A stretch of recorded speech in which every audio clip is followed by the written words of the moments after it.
Minsan pa, purihin natin ang Panginoon. Hallelujah! Okay.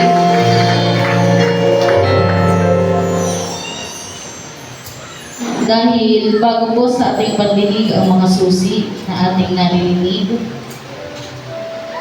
balikan natin, ano po ba yung naging susi ng nakaraang linggo? Meron po bang nakakaalala? May nakakaalala po ba anong naging susi ng nakaraang linggo? Hindi niyo ba kinakausap ang Panginoong Yesus? Jesus and I talking together. Dahil dinadala tayo ng Panginoong Yesus sa direksyon kung saan mas makikilala pa natin siya. Kaya nais niya na sa bawat oras, bawat araw ng ating mga buhay, tumawag tayo sa Kanya. Dahil sa ating pakikipag-usap sa Panginoong Yesus, sa ating communication, mas lalago ang ating pananampalataya, mas makikilala natin siya, kung saan tayo nagsimula.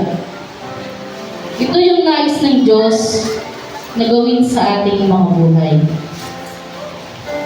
At bago po yan, kamustahin nyo nga po muna ang inyong mga katabi. Okay po ba tayo, mga taga-Hinagatan, taga-Subay, at syempre ang taga-Burong? So isang kagalakan po, lalo na sa amin na taga-Hinagatan, dahil kami ay iilan pa lamang sa bilang, sa kagalakan po na tayo ay muling magsama-sama upang magpuri at sumamba sa isang Diyos na buhay.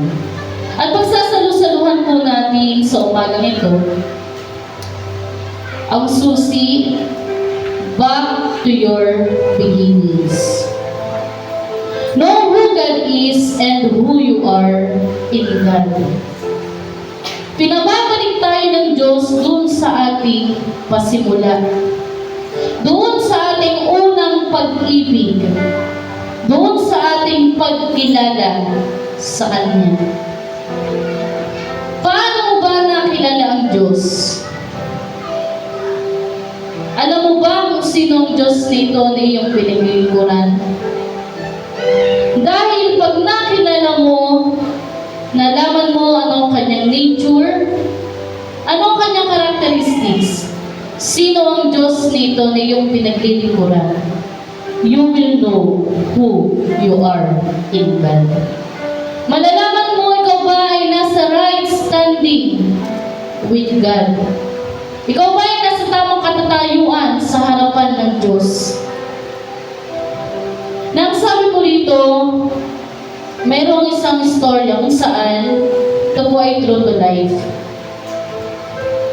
Na may isang bata na siya ay nawala.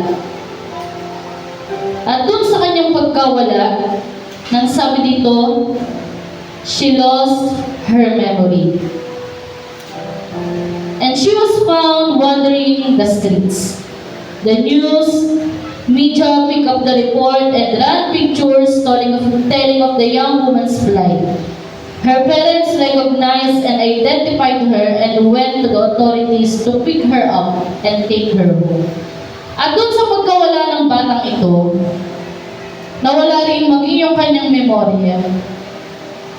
Ngayon, siya'y nakita ng mga otoridad, dinala siya sa isang police station, na-picture siya sa isang media, sa isang balita.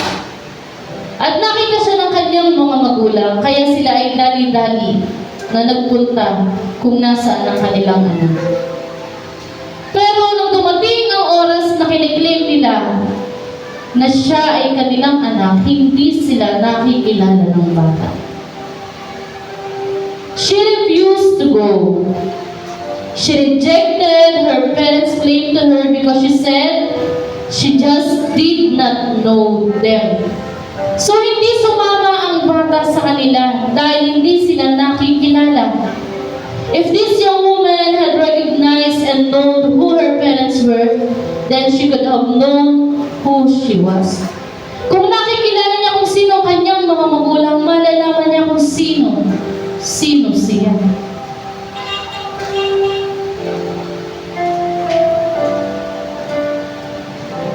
If she had only recognized who her parents were, then she could have known and she could have begun to put her confused life back together.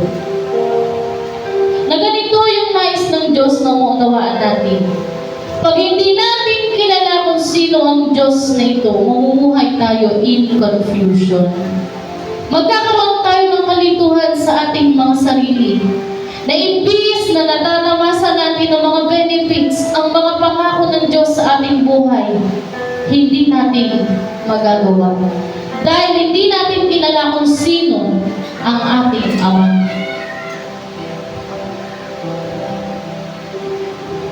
Nang aking nahuling bahid na ako'y nakikinig kay Sister Hiling, dahil bago po sa amin ito, bagaman ang istorya ng batang ito ay narinig ko na noon pa po nung ako'y nasa Luzon pa.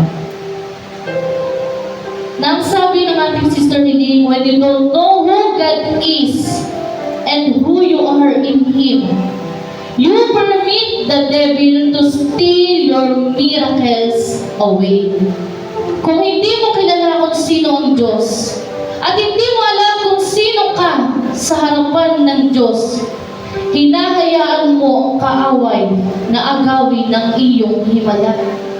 Hinahayaan mo sa Satanas na nakawin ang iyong pagpapala, na nakawin ang lahat ng kasagutan sa iyong dalangin.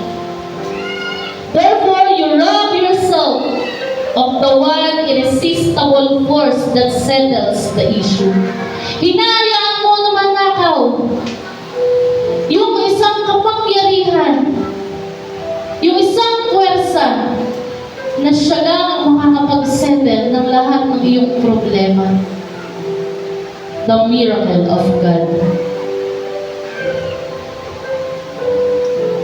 Because without miracles, we cannot live abundantly in the blood stage of God's overflowing blessing. Kaya turo sa atin, everyday, expect a miracle. Umasa tayo sa himala ng Diyos. Mag-expect tayo that something good is going to happen to us. Dahil ang sabi niya, hindi tayo makakapamuhay ng masagana kung hindi natin mararanasan ang himala ng Diyos. Dahil sa araw-araw, ito po ang ating pangangailangan, ang himala ng Diyos.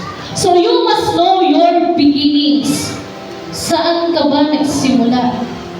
You must know your roots. Ano ang pinag-ugatan ng iyong pananampalataya? You must know where you came from. For if you do not know your beginnings, you cannot know where you are going. So pinag-aaralan natin ay God's direction. Kung hindi mo alam kung saan ka nagsimula, hindi mo malalaman saan ka patungo. Kung hindi mo kilala ang Diyos, hindi mo malalaman ano ang future na nag-aantay sa iyo. You become confused and you find your life becoming the very thing you don't want, a losing battle. Kung hindi mo kilala ang Diyos, hindi mo kilala ang sarili mo, ano bang katatayuan mo sa harapan ng Diyos? Sabi dito, your life will become a losing battle. Magiging katalunan ang buhay ng bawat isa sa atin. And I'm talking to you on the level of your deepest needs and greatest desires. I'm talking about having a touch of God that begins inside your soul and starts welling up and coming up through your flesh and out into your life. So that spiritually, physically, financially, every one of your needs is covered by God's blessing. So kung naunawaan natin sino ang Diyos nito na ating pinaglilingkuran, naunawaan mo kung ano ka sa kanyang harapan. Sabi dito, in your flesh, spiritually, physically, financially, every one of your needs is covered by God's blessing. Ano bang katatayuan natin sa Diyos? Sino ba tayo sa harapan ng Panginoon? May makasasagot po ba? Who you are in God. Rob, nakita ko yung buka ng bibig niya. Who you are in God. I am a child of God. Puri natin ang Panginoon. Oh, hallelujah. Praise Jesus. Ikaw ay anak ng Diyos. Lagi mo nga alalahanin, ikaw ay anak ng Diyos. Kailangan mong maunawaan, ikaw ay anak ng Diyos. Who you are in God. Masasabi mo ba that you are a child of God? Ikaw makakaalam sa iyong sarili kung kaya mong sabihin that you are a child of God.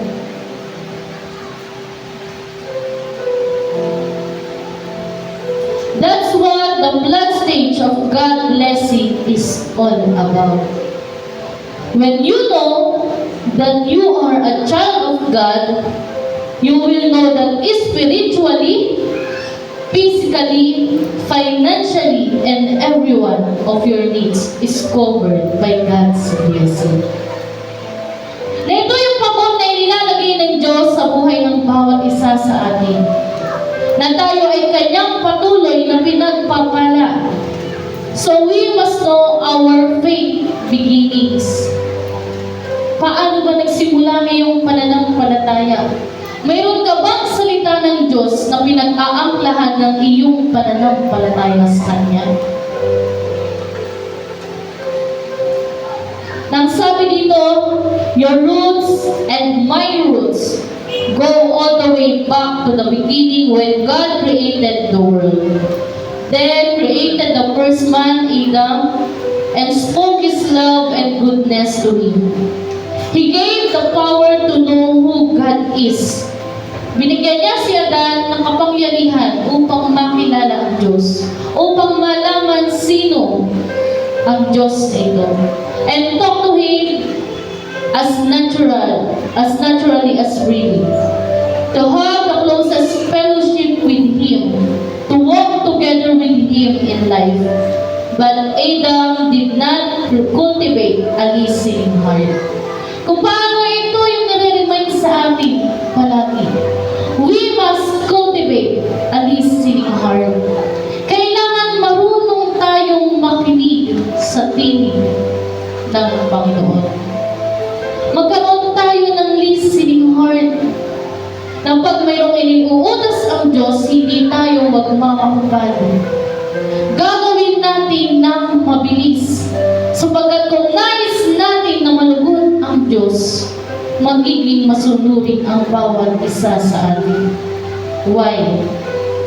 Because disobedience shuts off God's blessings.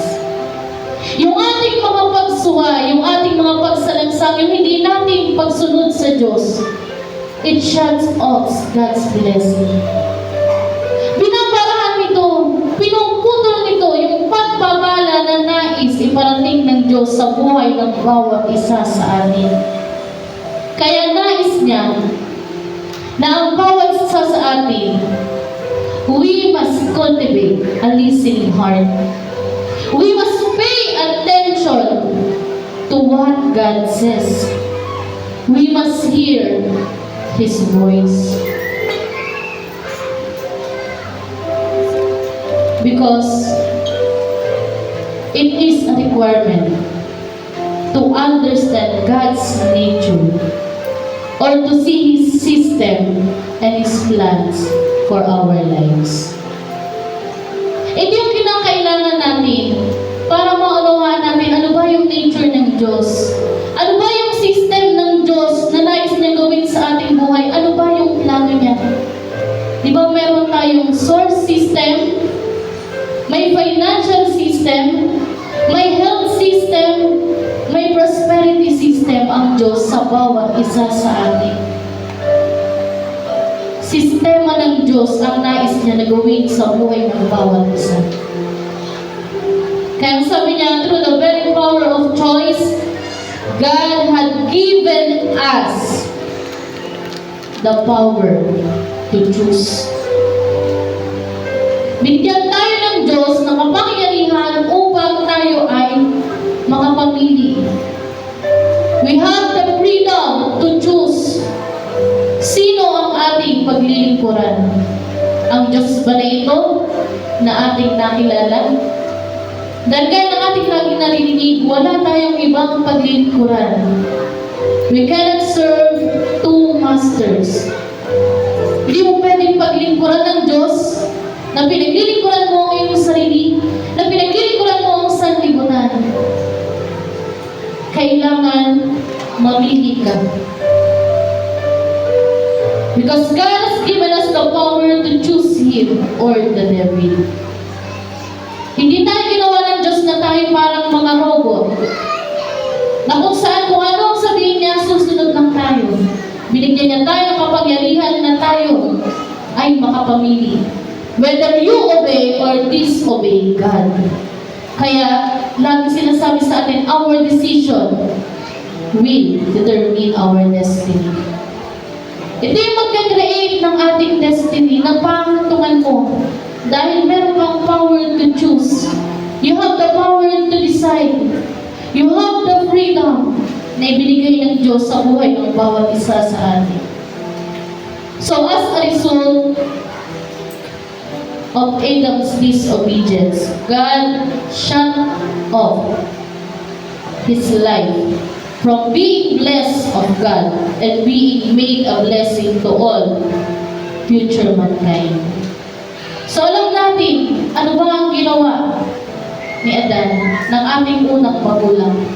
Sinuway niya ang tinig ng Panginoon nang sabi, maaari mong kainin ng lahat ng bunga ng lupain dito sa Garden of Eden. Ngunit, ang bunga ng puno ng pagkakilala ng mabuti at ng masama ay hindi mo pwede kayo. At makikita niyo doon sa kanyang pagsuway sa Panginoon, sinisi niya pa ang Diyos. Dahil hinahanap siya ng Diyos. Adan, Eva, nasaan kayo? Narito po kami nagtatago. Bakit kayo nagtatago? Dahil kami ay hubad. Paano ninyo nalaman na kayo ay hubad? Kinain niyo ba ang puno, ang bunga ng puno ng pagkakilala ng mabuti at ng masarap? Anong sagot ni Adan? Ito kasing babae na binigay mo sa akin, sinisi pa ang Diyos. Imbis na humingi ng tawad sa Panginoon, sinisi pa ang Diyos. Tanong sabi ni Eva, ito kasing ahas, dinaya ako. So, imbis na sila ay magkaroon ng mapagpakumbabang loob, a listening heart, sinisi pa nila ang Diyos. And that shut off God's blessings.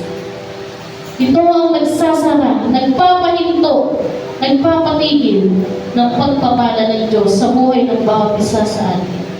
Kung hindi tayo marunong makinig, hindi natin kilala ang Diyos, hindi natin alam kung sino ba siya.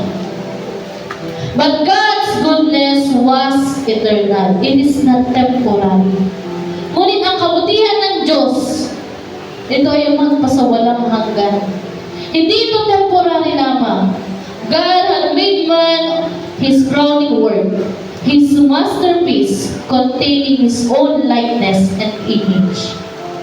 And He loved him with an everlasting love. It is important to you to know that the glory of God given to Adam still was in the earth and remained over. Adam's rebellion had brought a curse on earth and a terrible void. But God still existed. His Spirit continued dealing with man's spirit. Return to Him and to God's system. So, bagaman nagkasala ang ating mga unang magulang na si Eva at si Adan, the goodness and the faithfulness of God is eternal.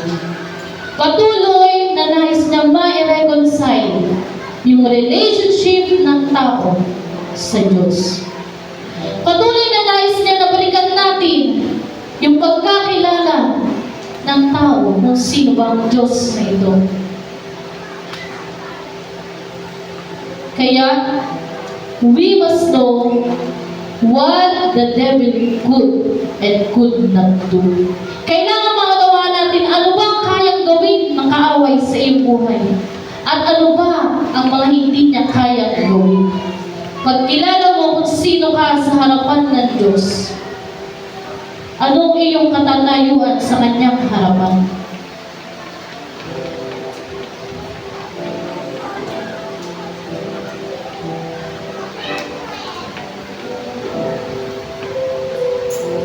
There were some things the devil could not do. He could not take God out of this world. Hindi niya kayang alisin ng Diyos dito sa ating mundo na ginagalawan. Or destroy man's roots, or block out man's ability to talk with God and listen to Him. So hindi kaya ni Satanas na alisin ang Diyos at hindi niya kayang hadlangan ng pakipag-usap natin, pakipag-communicate natin sa Diyos. Kaya nga binigay sa atin ang susi. You and Jesus coming together. Because it is something personal.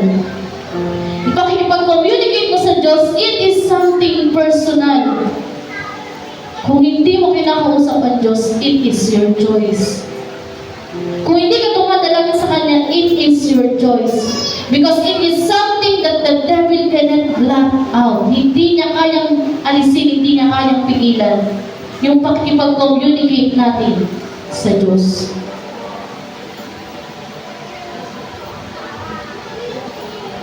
If man so choose, for God had given man the greatest thing of all, the power of choice.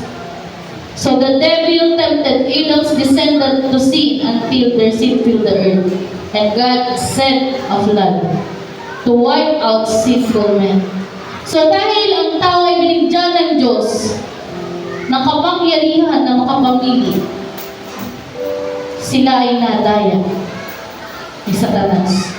Kaya ang mundo ay napuno ng kasalanan. At the other option na ginawa ng Diyos is to wipe out the mankind through the flood. Sa pamamagitan ng baha at may isang remnants, may isang sambahayan na natira. Ito ang sambahayan ni Noah.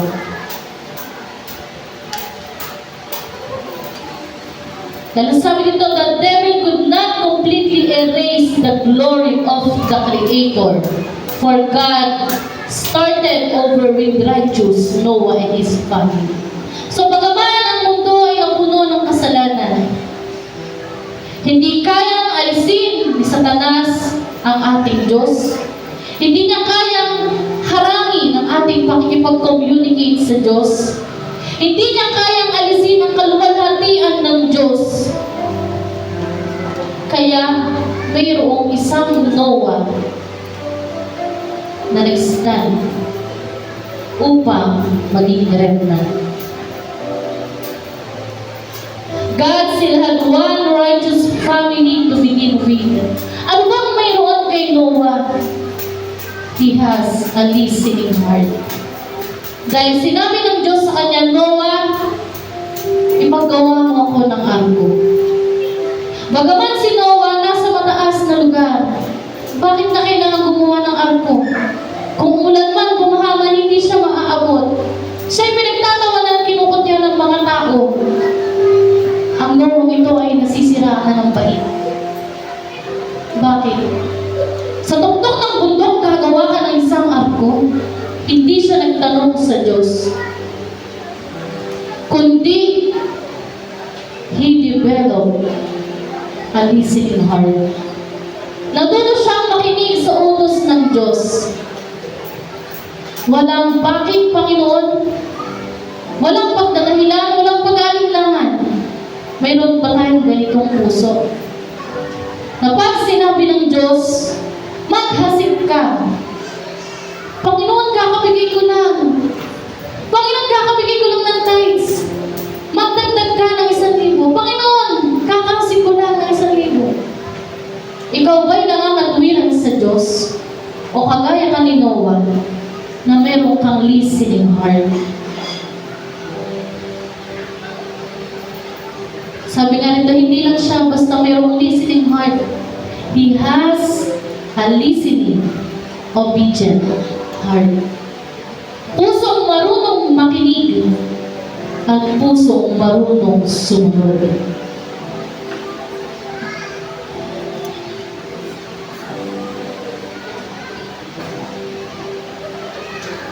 Ang sabi ni Noah, faith come up out of my heart. Na siya'y sumasampalataya sa gagawin ng Diyos sa kanyang buhay, kaya siya ay sumusunod. Because our faith must be released in order for God to work. Mayroon ka bang pananampalataya? Kailangan mo itong i-release sa Diyos. Na mayroong kaibigan, si Reverend Oral Roberts, na sabi niya, I have many faith. I have lots of faith in my pocket. Na ang sabi ng lalaking likod, that is your problem. Na ang pananampalataya mo, itinatago mo. Hindi mo iniririnis sa Diyos, kaya hindi ka niya magawan ng himala. Kaya hindi siya makakilos sa iyo. Because having faith inside us is not enough. We must release it to God. Pag sinabi mo ika'y malakas, kumilos kang malakas. Pag sinabi mo ika'y magaling, kumilos kang magaling. Kailangan i-release mo ngayong pananampalataya. For your faith to work, you have to choose to release it, to send it to God. Kaya naman ang pananampalataya ni Noah, inaksyonan niya para makakilos ang Diyos. He built an ark. Kaya nang dumating ang baha, dumating ang malakas na ulan, siya at ang kanyang sambahayan at ang bawat pair ng mga hayop na nabubuhay, sila ay naligtas. Because he developed and cultivate a listening heart. Ang sabi na may faith only works when I release it and get it out of me, out to God. Ang ating mga pananampalataya, ito lamang ay gagawa sa ating buhay pag ito ay ating na-release sa Diyos. As Noah acted on his faith to build the ark and bring his family and two of every living things into it to survive the flood, we see that God was still active in the earth. Even though man had refused God and cast him aside, God's presence still remained and continued to respond to those who released their faith. Ang presensya ng Diyos, ang kapangyarihan ng Diyos ay patuloy na makagagawa doon sa sumasampalataya at nagpapakawala ng kanilang pananampalataya sa Diyos. No one listened to God instead of the devil because he knew who God is. And he knew his standing with God. He chose to believe God rather than the devil, to accept the authority of God's word and work with his system. Thus, through Noah's faith, the human race was saved from the flood that covered the whole earth, wiping out disobedient men who in his heart had ruled God out of his life forever. And God immediately blessed Noah. Tignan niyo, dun sa kanyang pagsunod, sabi rito, pagkatapos na umupa ng baha, Pagkatlabas nila dun sa arko, God immediately blessed Noah. Mabilis na pinagpala ng Diyos si Noah. Dahil kilala niya kung sino ang Diyos na kanyang nakilala.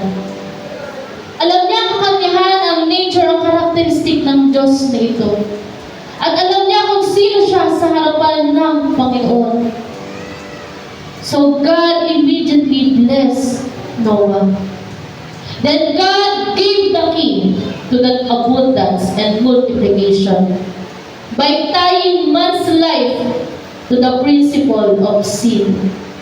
So binigay ng Diyos ang susi ng kasaganaan, ng pagpaparami, ng pagpapala ng Diyos. Sabi nito, by tying man's life to the principle of the sin. Itinali ng Diyos ang buhay ng tao sa principle of sin, sa paghahasik. God blessed Noah and his son and said unto them, be fruitful and multiply and replenish the earth. In Genesis chapter 9 verse 1. God said, bring forth abundantly in the earth and multiply the earth. So sabi niya, magpakarami kayo, kalatan niyo ang buong lupa, replenish the earth.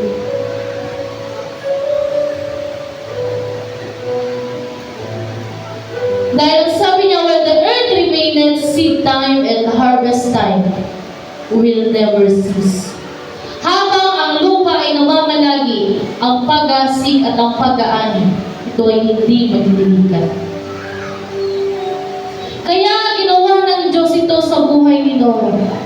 Pinagpala niya si Noah dahil kilala siya ni Noah. Mayroon siyang listening and obedient heart. At ang bawat isa sa atin, mayroon tayong pananampalataya which is straining inside of us to come up and out, to go up to God. We will take it in His hands and use it as the force to create His mighty supply in you for all your needs.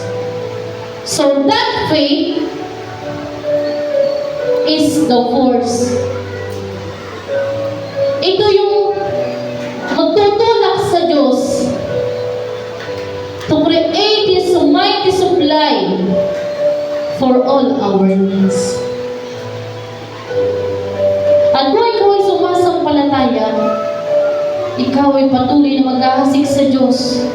Dahil alam mo ng Diyos na ito na iyong nakilala, ang siyang magbabalik sa iyo, siksik, pipik, tiglig at umaapaw. Ang pag-asik na ginawa ni Noah ay ang kanyang pagsunod. At siya ay umani ng kaligtasan buhay sa Panginoon. Habang ikaw ay nag-aasik, patuloy kang aani. Patuloy kang pagpapalain ng Diyos. Dahil pag tumigil ka sa pag-asik, anong iyong aanihin? Maging sa natural, kung ikaw isang magsasaka, habang ikaw ay nag-aasik, habang ikaw ay nagtatanim, patuloy kang aani. Pero pag tumigil na, titigil na rin ang iyong pag-ani. Habang ikaw ay nag-aasik sa Panginoon, the supply will not be shut off. Hindi ito matatapos. Hindi ito mababarahan habang ikaw ay sumusunod sa Diyos. At ikaw ay makapag-asik kung kilala mo siya. Dahil mahirap sa tao ang magbigay sa Diyos.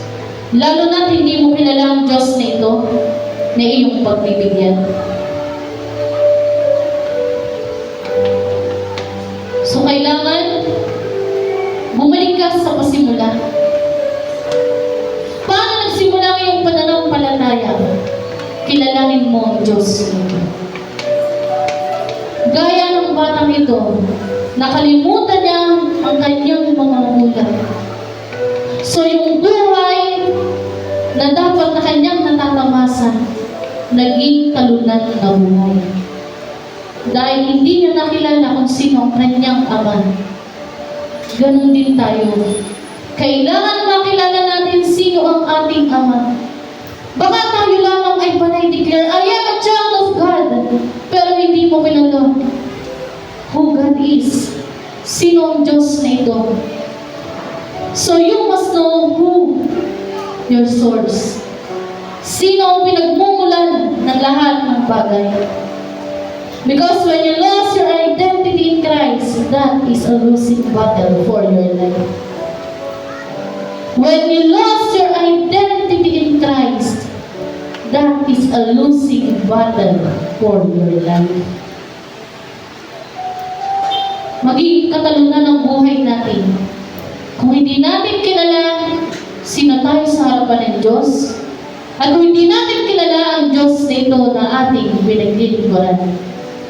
Kaya si Noah, pinagtagumpay ng Diyos sa baha, pinagpala ng Diyos dahil nakilala niya kung sino ang Diyos na ito na nag-uutos.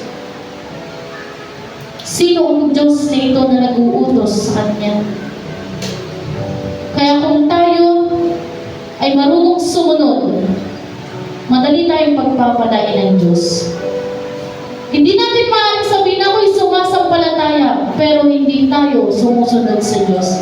Because faith is in obedience. Ang pananampalataya ay nasa pagsunod. So kung kilala mo sino ang Diyos na ito, hindi mo pa magmamatigasin ang iyong puso. Lahat ng sasabihin sa iyo ng Diyos, you have the power to choose whether to obey or disobey Him.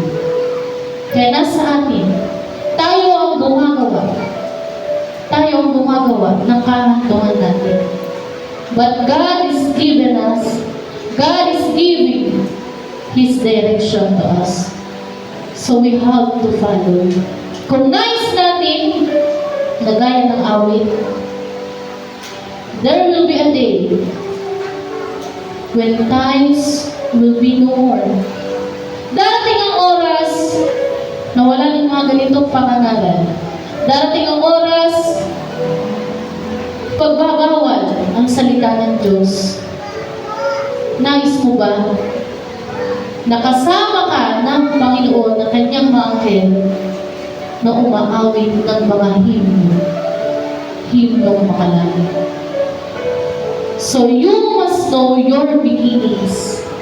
Know who God is and who you are in God. Purihin natin